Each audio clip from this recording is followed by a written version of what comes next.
irmãos, biologicamente irmãos, e de comportamento tão diferente.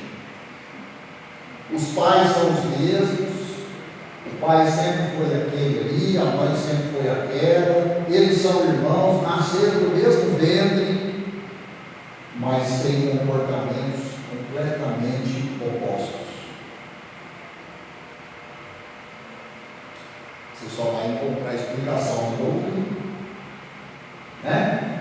Às vezes a gente ainda ouve assim dos pais, mas nós demos a mesma educação para os dois. Por que cada um é de um jeito?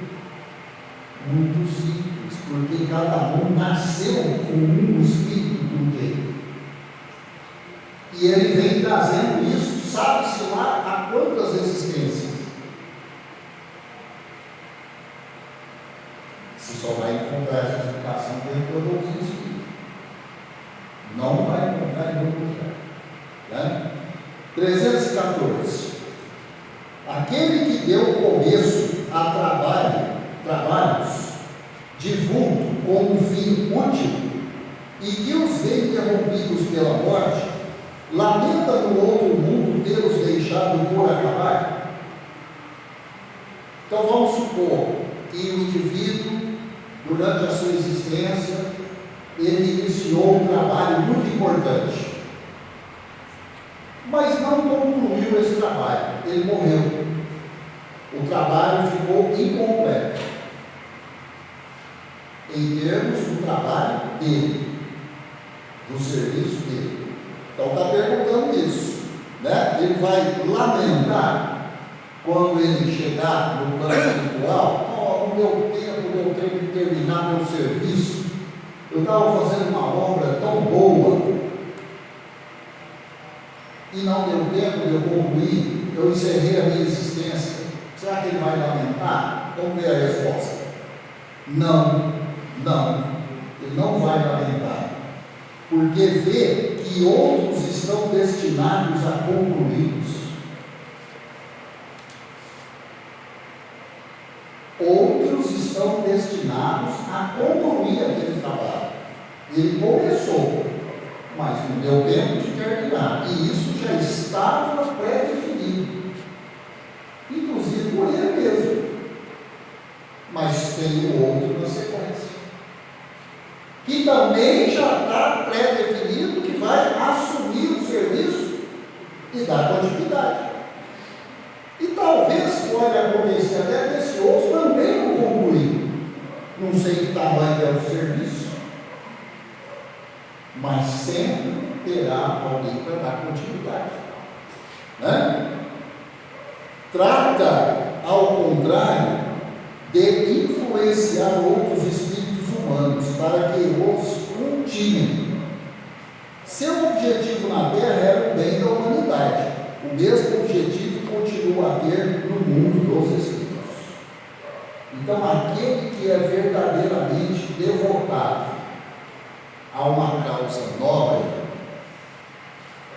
ele não vai ficar aflito porque a existência dele terminou, porque ele tem a total certeza que outros continuarão, e que enquanto ele esteve aqui encarnado, trabalhando, ele influenciou outros, e talvez esses sejam os outros que vão dar continuidade.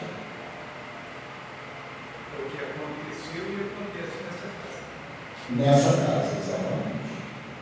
Né?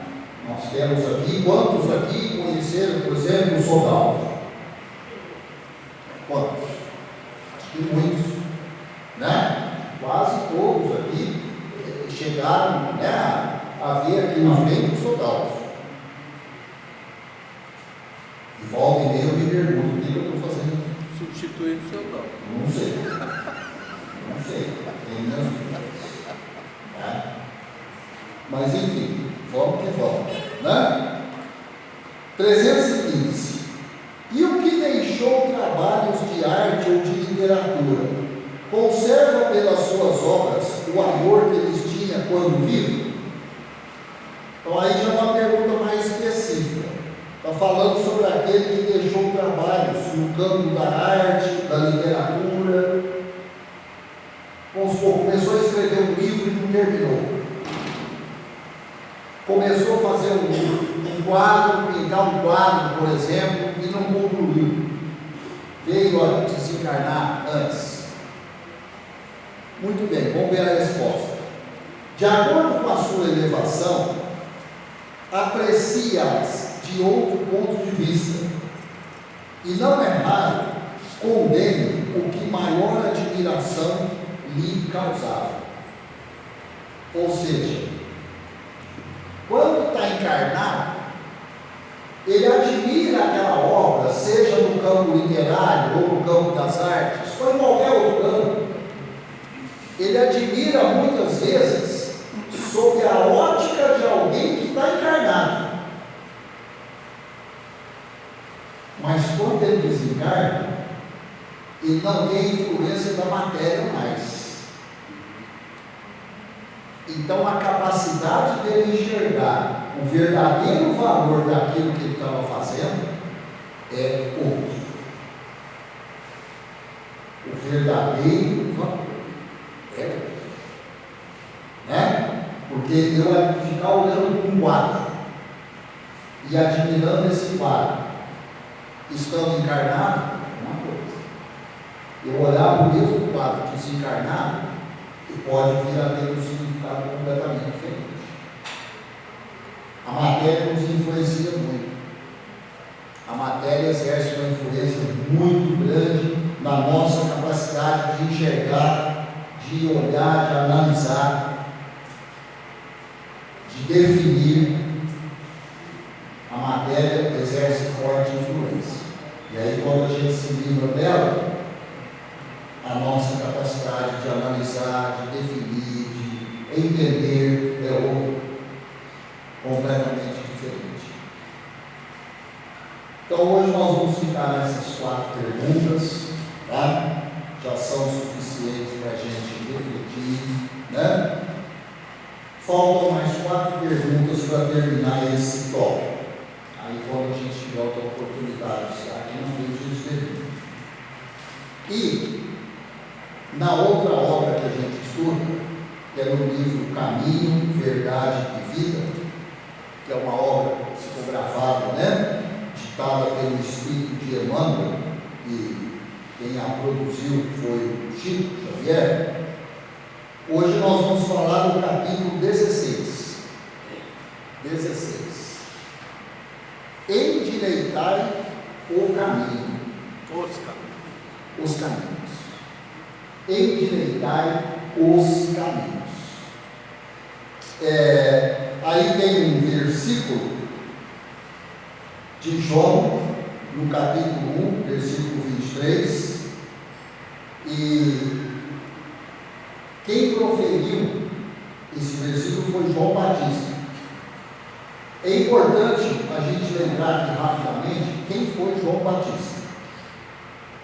João Batista, ele simplesmente era considerado por Jesus como o principal, o maior dos profetas. Isso é o ponto de vista do mestre, não é meu não, e de ninguém. Palavras de Jesus. Ele considerava João Batista o maior dos profetas. O João Batista, para vocês terem uma ideia, ele é respeitado e considerado em diversos segmentos religiosos, não só cristãos. Por exemplo, o Islã, o mundo islâmico, reconhece a figura de João Batista. O mundo islâmico, que não é cristão, é islâmico, eles veneram, consideram João Batista. Ele é o precursor do cristianismo. Ele nasceu um pouquinho antes de Jesus, era filho de Zacarias e Isabel. A Isabel era prima de Maria, aquela que viria a conceber Jesus. Então, o João Batista, ele nasceu um pouquinho antes, pouca coisa, mas ele foi abrindo o caminho para a obra de Jesus. A essência da existência do João Batista era o arrependimento. Tudo na vida do João Batista girava em torno de nós temos que praticar o arrependimento. E se a gente for parar para pensar, né? Às quartas-feiras a gente estuda aqui o livro O Céu e o Inferno, e a gente estuda as diversas mensagens, né, que tem nesse livro, e a gente já viu que em todas as situações a virada de chave para o Espírito é quando ele tem o arrependimento. Não tem como mudar se não passar primeiramente e obrigatoriamente pelo arrependimento. Então, o João Batista defendia a prática do sentimento do arrependimento com toda a sua energia, com toda a sua força. Ele já enxergava isso. E esse era o caminho para a nossa redenção. Sem arrependimento, não tem como seguir adiante. Né? Então, assim, é um pouquinho ali, eu também não sei muita coisa sobre João Batista, mas esse pouquinho aí que eu procurei passar para vocês é para a gente ter uma ideia de quem foi João Batista. Quem era, como ele foi considerado pelo próprio mestre. Então, tem aqui um versículo: endireitai o caminho do Senhor, como disse o profeta Isaías. Isaías proferiu esse versículo e o João Batista o levou adiante. E o João, né, aí no livro de João, capítulo 1, versículo 23. A exortação do precursor, João Batista, permanece no ar, convocando os homens de boa vontade à regeneração das estradas comuns. Então, o João Batista, há 2000 anos atrás, falou que a gente tinha que endireitar o caminho. E essa frase ecoa até os dias de hoje. Porque quem de nós aqui não tem que endireitar o caminho? Eu acredito que todos nós. E quando fala em endireitar o caminho, não é sentido de fazer um caminho reto. O caminho é todo tortuoso, então está mandando endireitar. Não é nesse sentido. Endireitar o caminho é no sentido de mudar a conduta interior de cada um de nós. Quem de nós não tem coisas para mudar na conduta?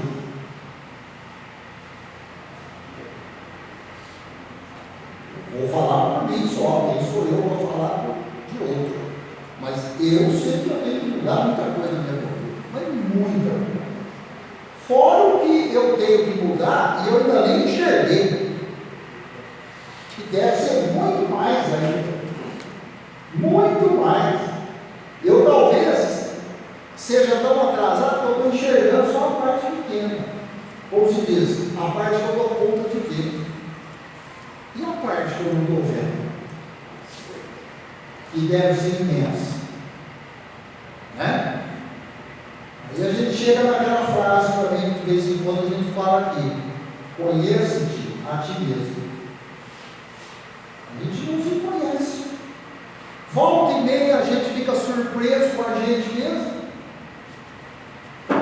Volta e meia a gente apronta algum aí que você fala: nossa, mas eu fiz isso? Está vendo? Você mesmo se surpreendeu. Então você nem se conhece. Então será que você tem conduta para endireitar? O que você acha? O que você todas provavelmente têm que endireitar, todas, né? Em todos os tempos,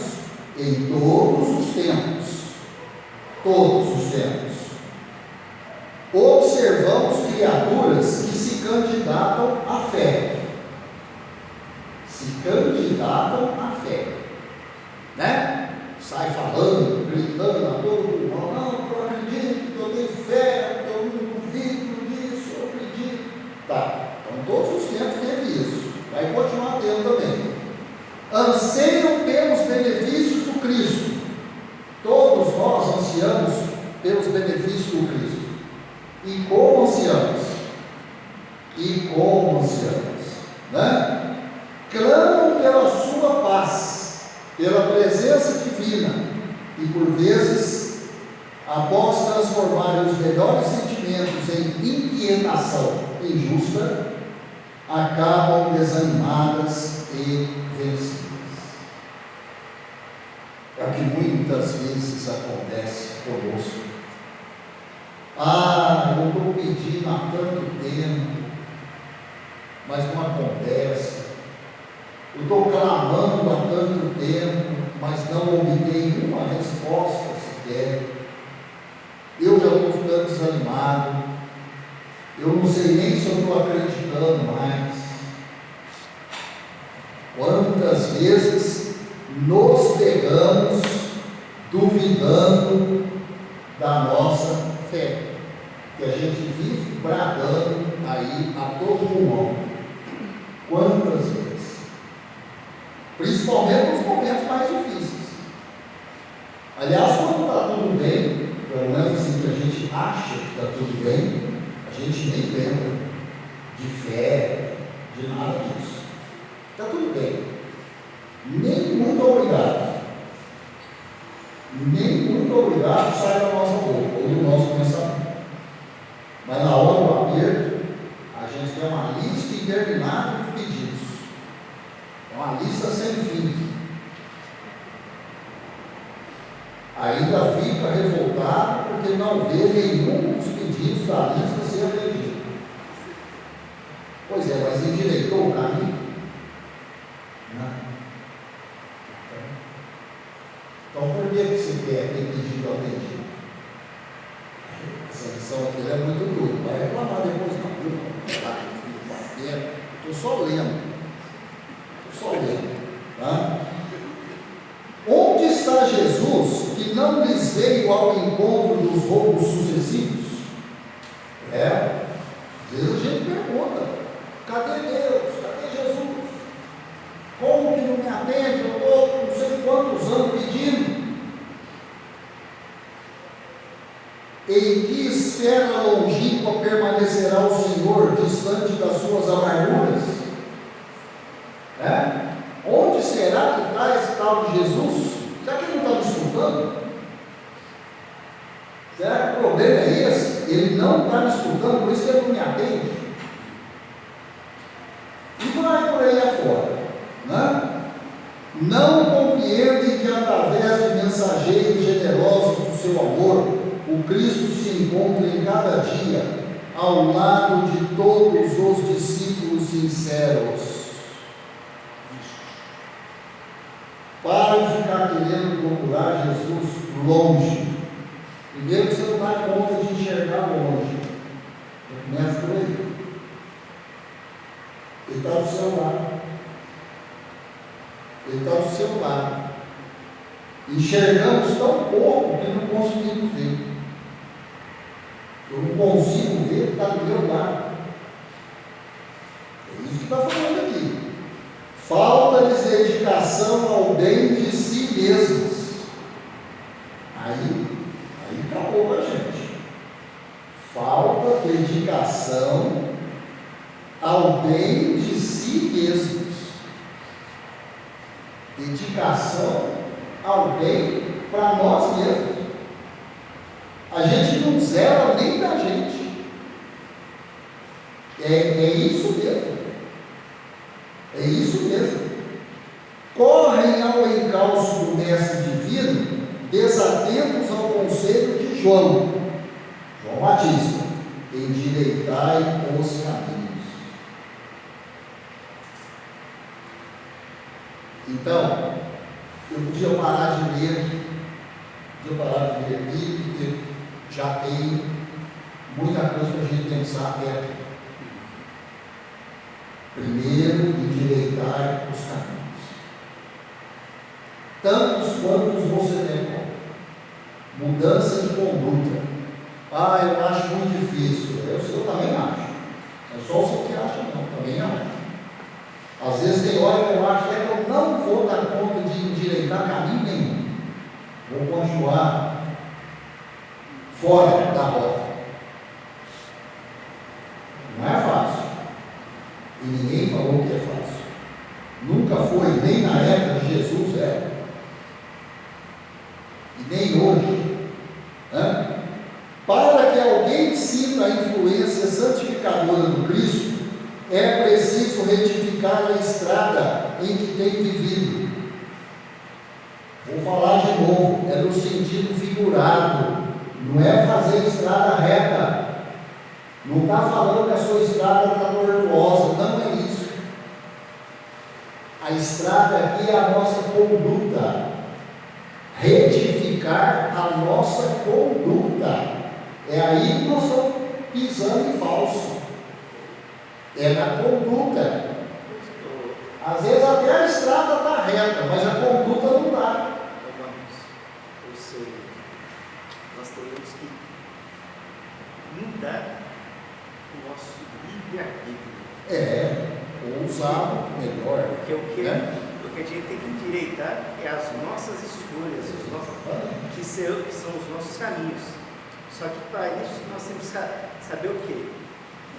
Como utilizar adequadamente. Sermos mais responsáveis. A única coisa que Deus nos deu e que não pode. Exatamente. Muitos choram em veredas do crime.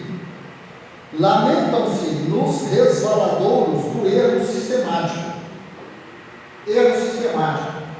Erro que fica repetindo. Invocam o céu sem o desapego às paixões avassaladoras do campo material. Aí bateu sem dó. Invocamos o céu sem desapegar das paixões terrenas. Aí é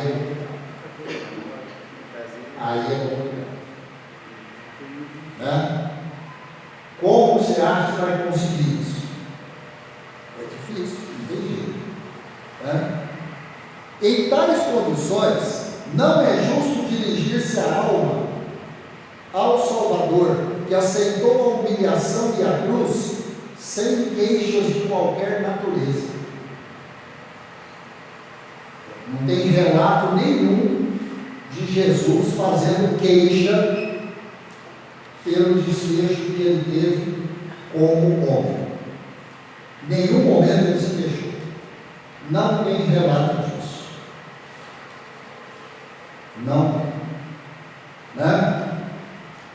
E nós, quanto que nós nos queixamos? Quanto que nós nos queixamos? A gente faz queixa todo dia. Algum tipo de queixa, todo dia a gente faz. Se queres que Jesus venha santificar as tuas atividades, endireita os caminhos da existência, regenera os teus impulsos, desfaz as sombras que te rodeiam, e senti-lo-ás. Você vai sentir Jesus ao teu lado, com a sua bênção. Então, o problema não está no volume das suas súplicas, e nem na direção que você está dirigindo elas. Não é isso. O volume está certo, a direção está certa, está tudo certo. A única coisa que não está certo é que você esqueceu de mudar suas condutas. Porque pensa bem, isso é como a gente pensar na educação de uma criança. Muitas vezes, qual que é a prerrogativa do adulto responsável pela educação da criança? Quando a criança criança quer alguma coisa, o adulto responsável fala: não, então você faça isso, você muda aquilo, você não repita isso que você fez. Aí nós podemos pensar, e você conseguiu o que você está querendo. Bom, isso pelo menos é o razoável. Infelizmente tem gente que não educa assim. A criança às vezes bate o pé e já recebe tudo que quer. Ou às vezes ela nem bate o pé, ela já recebe tudo que quer sem aprontar nada. Então, eu acho que a missão está bem clara. A questão é a conduta de cada um de nós. O endireitar o caminho é repensar a nossa conduta. Tem nada errado com os pedidos que estamos fazendo, não tem nada errado com as nossas súplicas. As únicas coisas que estão erradas são conosco, com a nossa conduta. Nós não estamos fazendo bem para nós. Então, se nós mesmos não fazemos o bem para nós, por que cargas d'água Ele vai fazer por nós? Porque Ele vai olhar, mas aquele meu filho ali, ele mesmo não gosta dele. Olha o que ele está fazendo com ele. Olha o que ele está fazendo com ele próprio. E aí agora eu tenho que ir lá socorrer. Então, João Batista pode ter sido durão, mas ele foi bem gerado. Isso tem 2000 anos e nunca foi tão verdade como agora. E provavelmente vai continuar sendo verdade para sempre. Né? Muito bem. Agora nós. Só um minutinho. Isso.